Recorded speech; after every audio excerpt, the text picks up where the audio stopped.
Hi, everybody, and welcome to Love Fraud Live. All sociopaths lie. Lying is their most basic and common manipulative behavior, and they're really good at it. But research shows that people can usually identify a lie only 53% of the time. It's particularly difficult when you're dealing with a sociopath. Why is that? I'm Donna Anderson, author of lovefraud.com and host of the True Lovefraud Stories podcast. Tonight, I'll explain 9 reasons why you can't spot the sociopath's lies. Most of the reasons relate to them, but a few relate to you. At the end of my short presentation, I'll answer your questions. To be notified of all my upcoming YouTube shows, please be sure to hit the subscribe button. Okay, let's get started. Here are the 9 reasons why it's so difficult to spot the sociopath's lies. Reason number 1, everything is a lie. Once you realize that you're dealing with a sociopath, you must understand that absolutely anything he or she has ever said to you could be a lie. Sociopaths lie like they breathe. If you don't have independent verification of whatever he or she has said to you, it could very well be false. Now, this may be really difficult for you to grasp. When normal people lie, it's usually to get out of trouble or to protect someone. Sociopaths don't need a reason to lie. Yeah, they'll lie to get you to give them what they want, but they also lie just for the fun of it. Here's reason number 2, mixing lies with truth. Why are sociopathic lies so believable? One reason is that they smoothly mix lies with the truth. Now, because you know that some of what they said is true, you assume that all of what they said is true. Even if you notice that some parts of the person's comments may seem a little bit off, you just tend to accept the overall story. Here's reason number 3. The claims are so outrageous that they must be true. Here's an example. My sociopathic ex-husband, James Montgomery, who was originally from Australia, told me that he served in the Australian military during the Vietnam War.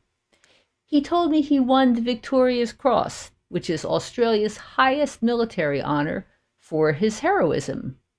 And years later, he was still attached, as he said, to the U.S. military, going out on special forces raids. None of it was true, but I believed him. Why? I could not imagine that anyone would have the nerve to make claims like that if they weren't true. I have since learned that sociopaths are happy to tell outrageous lies, and their stories often sound convincing. Here's reason number 4. No physical symptoms of lying. People who have a conscience usually feel guilty about lying. This causes physiological responses, such as an elevated heart rate or elevated respiratory rate, spikes in blood pressure, and sweating. Polygraphs, or lie detectors, work by measuring these symptoms. Sociopaths have no conscience. Instead, they have an incredible sense of entitlement. They want what they want, and they feel totally entitled to use any means necessary to get what they want. And this certainly includes lying.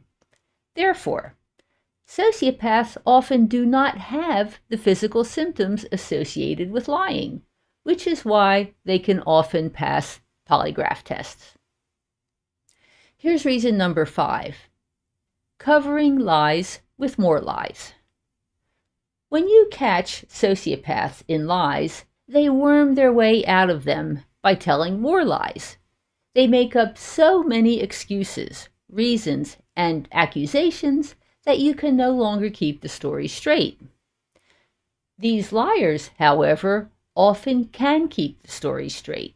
In fact, love fraud readers have marveled about how sociopaths can track which lies they told to whom and exactly what they said. But then, even if the house of cards does come tumbling down, sociopaths may just shrug. The story was fun while it lasted. Here's reason number 6. Righteous indignation. If you question a sociopath statement, you may be met with righteous indignation. Sociopaths insist that they never lie, and how dare you imply otherwise? They always tell the truth. You just don't like what they're saying. These are the type of things that you may hear from them. Righteous indignation is a typical sociopath strategy, and it often works. Few people can withstand the emotional force of a sociopath accusing them of rudeness or disloyalty. Many people end up apologizing for ever doubting the sociopath, even though these people were lying all along.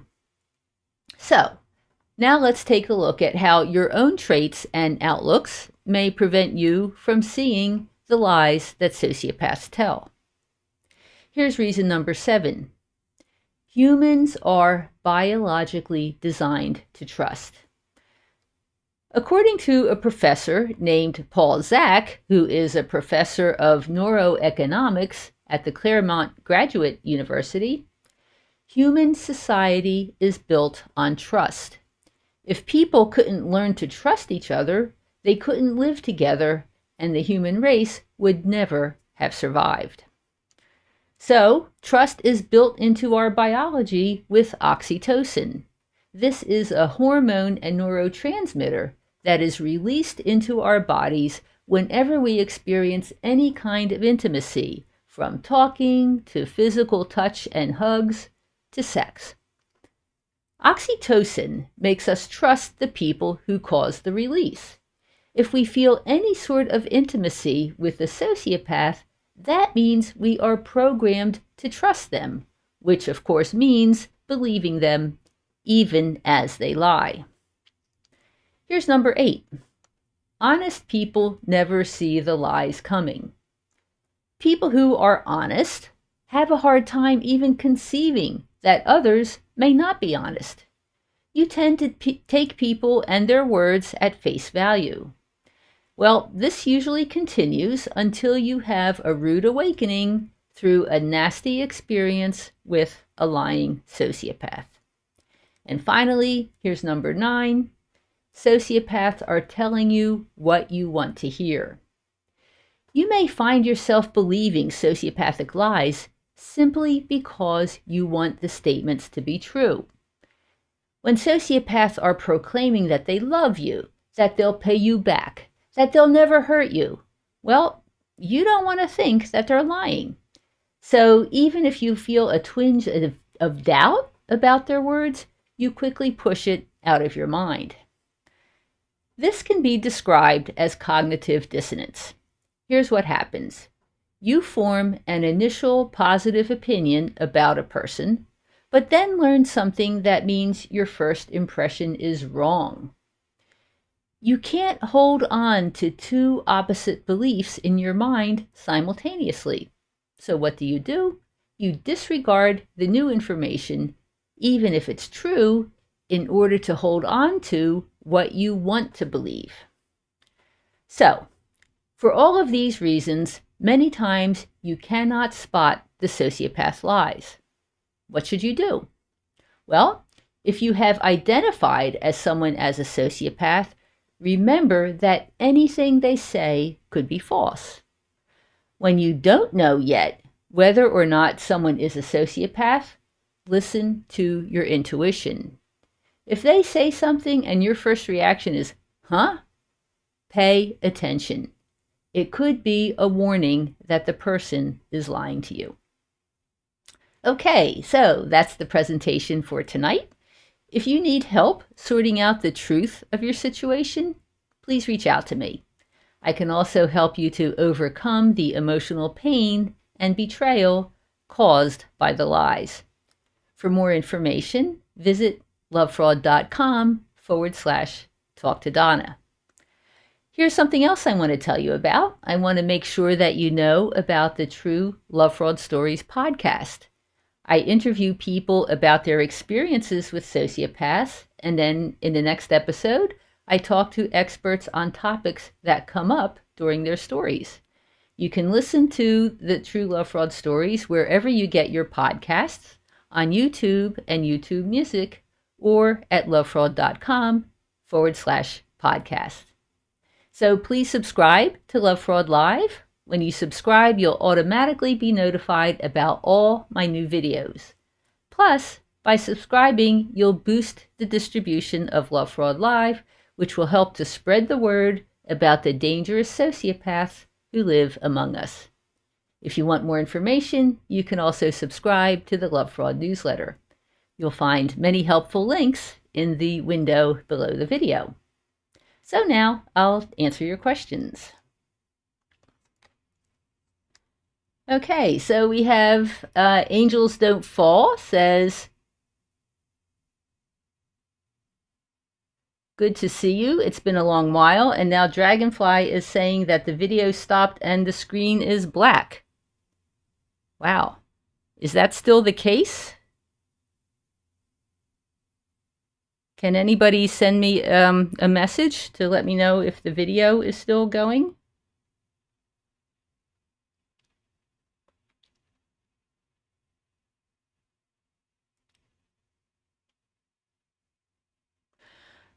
Well,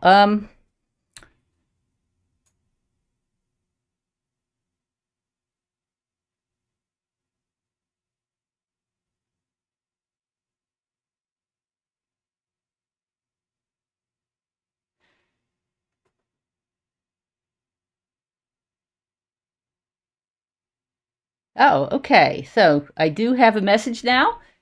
Sorry for the delay there. It says, hooray, alive. You look wonderful and tan. Oh, thank you. Okay, so apparently the video is still working, so I'll continue. You might be wondering what is the connection between lying and gaslighting. And I'm sure you've heard the term gaslighting at this point. Gaslighting comes from a movie which was called Gaslight. It starred Ingrid Bergman and Charles Boyer, and actually also Angela Lansbury. It was Angela Lansbury's first role. The movie was made in 1944. It's black and white. And if you haven't seen it, I really do recommend that you do, because it's really an excellent depiction of malicious sociopathic behavior. So what happens is that there's this guy who essentially is looking for the jewels that are supposedly in the home that this young woman has inherited. And so he's looking for the jewels, but he also wants to marry this woman in order to essentially seduce her so that he could access the house to find the jewels. And then he engages in all this behavior where he kind of moves things, like he moves pictures and the lights go up and down. And the bride, who's played by Ingrid Bergman, sees this and, wonders what's going on. And this is essentially where the term gaslighting comes from, because the guy is doing this intentionally to make the woman feel like she's losing her mind. So that's essentially what gaslighting is. It's deliberate lies to make you feel like you cannot trust your perceptions. And I always used to think when I saw this movie that, this is a pretty good example of, what the manipulation looks like, but nobody ever goes around like moving pictures and things like that. Well, I have learned from many people that yes, they do. I can't tell you how many people have told me that the sociopath they were involved with would intentionally hide their keys. I mean, this I have heard this so many times. It's amazing. And So that's a prime example of gaslighting, is that somebody is taking your keys and hiding them, and then when you can't find them and you're wondering why do I keep misplacing my keys, and the sociopath is saying, oh, maybe you're under too much stress, and maybe you should go see a therapist, and maybe you should be on meds. And that's the objective of this behavior, is to make you think that you are essentially losing your mind. And why would they do that? Because if you think you're losing your mind, it weakens you and makes you easier to control. So that's the objective of doing this. So, oh, okay. Well, I got a message from Dana D, who says that I'm here. So that's good. It's good to know that I'm here. Okay, so Dana asked a question: do bipolar individuals mimic sociopaths?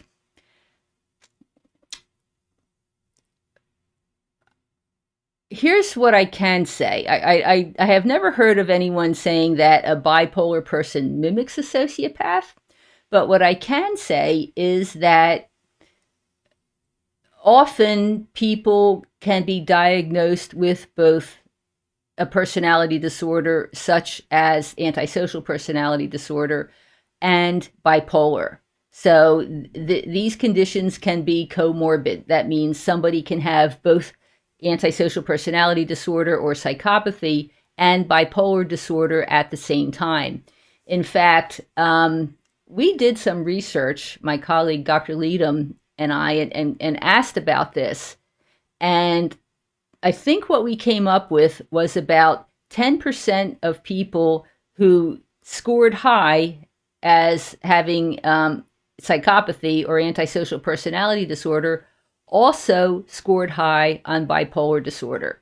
So there definitely can be overlap among the two disorders, or between the two disorders.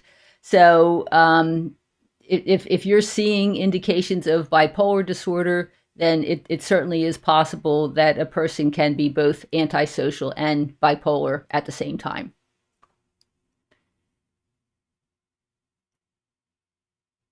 Oh, gosh. So Cosmic Bazaar says, my friend's boyfriend hid her keys and told her he was psychic by finding them. Oh, that's a good one. That's really a good one. But yeah, I can certainly see that happening. I mentioned before about the True Lovefraud Stories podcast, and we do have a podcast which is called Love and Losing My Mind. And it's actually a 3-part series. The young woman that I interviewed who had been involved with this disordered individual, she was very eloquent in describing, what her experience was, and told a compelling story. So, I broke it into three episodes. But anyway, towards the end, and this was happening to her, she kept losing her keys. And towards the end, in the last episode, she actually caught the guy as he was, hiding the keys. And so, that was, it was the beginning of her starting to see what was really going on. But this was a situation in which, I mean, she really thought she was losing it. And that's why I called it that. She thought that she was losing her mind, over the way that, things were going, and that, her boyfriend would agree to something, and then he would say, I never said that. So it was gaslighting in the extreme. So it's I invite you to check it out on the True Lovefraud Stories podcast, because it does really tell her story of what she went through and how it made her feel. So I think if you've had that experience, you'll be able to relate to it. And that actually is the point of the whole True Lovefraud Stories podcast, is that I'm inviting people to tell what their experience was and how it made them feel, so that if you have had a similar experience, you could recognize it and realize that you are certainly not alone, and you probably aren't going crazy, even though the sociopath was trying to make you think that you were. Okay. So Liz Johnson says, may I ask how you are dedicated to educating people on sociopaths, although you have healed and are married now? You know, I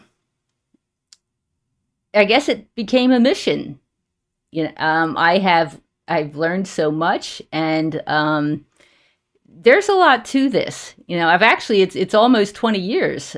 Like in a couple of weeks is the 20-year anniversary of launching Love Fraud, and it's kind of taken that long to really get an understanding of what goes on. You know, when I first launched Love Fraud back in 2005, nobody was talking about it. You know, there were maybe 2 or 3 other websites on the internet that mentioned psychopaths or antisocials. Nobody was talking about narcissists, and that just kind of evolved organically.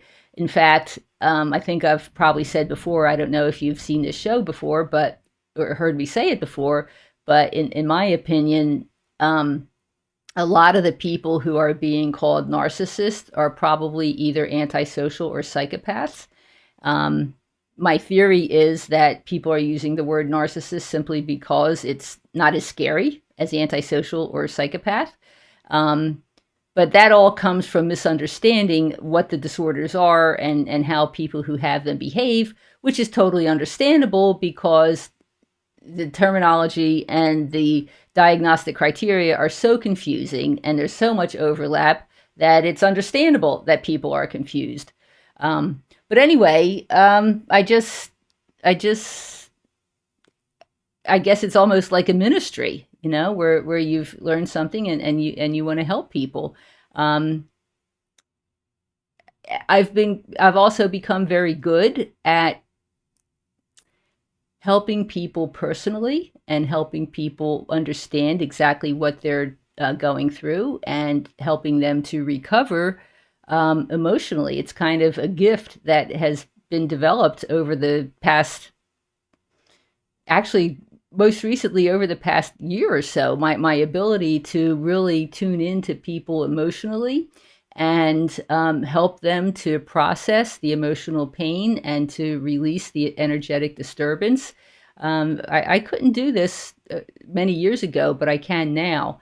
And so what that means is that it's an opportunity for pretty rapid relief.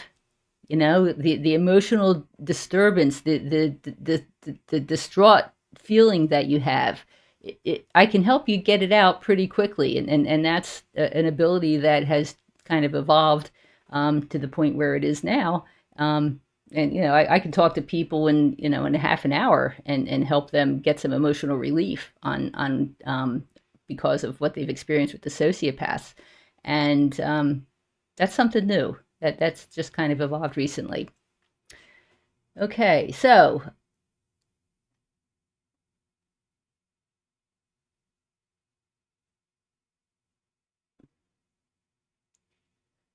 All right, so Hero says,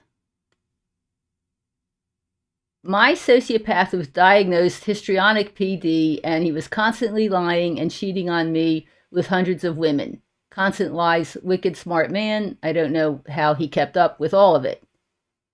Also probably helps that many of us had the same name, but I don't know how he lived so many different lives. So anyhow, yeah, that's pretty amazing. And I've heard this before. My ex-husband, he was involved with at least 6 different women during our short 2.5-year marriage. Those are the ones that I know about.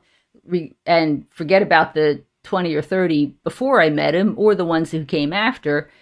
And yeah, it's amazing. And it's some of them mix the women up.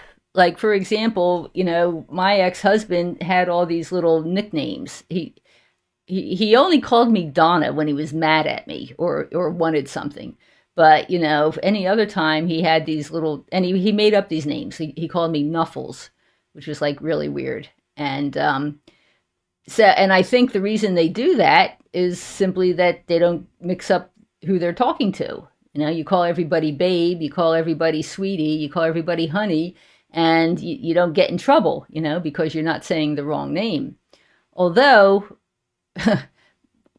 my ex-husband, when he married one of his prior wives, he did call her the wrong name during the wedding ceremony. So that was pretty bad, but of course he had some kind of excuse for that. But yeah, it's pretty amazing how they can actually just keep all these people and lies straight. Okay, so Liz asks me, do I feel anything towards him now, my ex-husband? He's actually passed on, has left the planet, which is probably good for the rest of us. And, you know, it's very interesting because I first learned that he died a couple years ago, 2022 maybe, 21, something like that. And at the same time, and I had been married to this man, and at the same time, I learned that an old boyfriend had passed away. And this was a guy that I was, met when I was like 24 or maybe even 22, something like that. And we were kind of on and off for quite a few years, actually. And I was more upset learning that my old boyfriend had passed than I was learning that my ex had passed.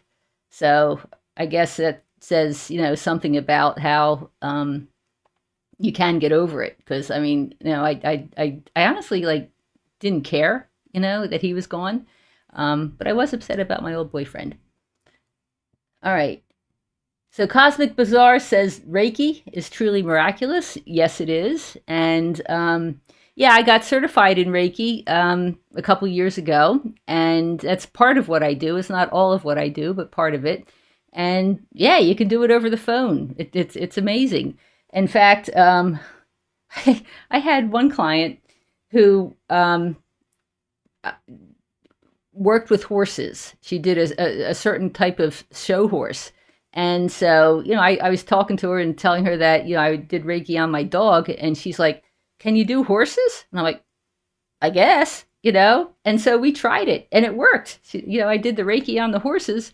And she said it was like the best ride she ever had with these horses. So that's pretty wild. But it was cool. Yes, Cosmic Bazaar says, I wouldn't have believed it until I had a Reiki session. It's amazing stuff. And Liz, I guess we're back to talking about my ex. I was relieved that he was gone. I had already released him. So, it was kind of a non-event for me, when I learned that my ex-husband had passed away. So, okay. Well, I guess that's it for the questions for tonight. Thank you so much, everybody, for stopping by to this show. I love questions because it's easier to chat with and answer what you're looking for. So please come again and feel free to ask any questions you want. It doesn't necessarily have to be tied into what the evening's program is. I'm always happy to answer whatever you want. So thank you again, everybody, and we'll see you next week, next Tuesday at 8 o'clock Eastern Time here at Love Fraud Live. Good night.